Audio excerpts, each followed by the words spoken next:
This is Icabod. He's been in the house recovering from surgery for, gosh, 6 weeks or so. And he had his wrist amputated. See, cosmetically, he looks really good. It's only when he flares his wings that you can see that his right wing is missing up to the wrist.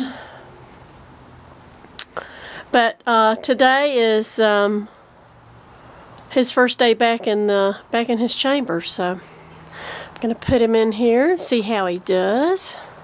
I'll put him in here on this platform, or maybe I'll just back him off here and see what he does. Here you go, buddy. Yeah.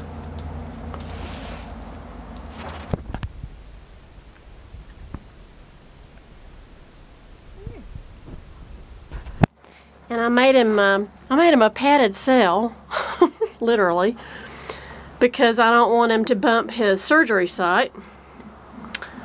So we'll see how it goes. He's a good boy, Icabod. Yes, he is. So thanks for all the mouse money people have sent in to help with my medicine and my food.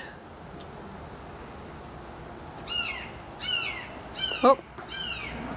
There's my little charge that I raised last spring coming in saying hey. No, no, no, no, no, no, no.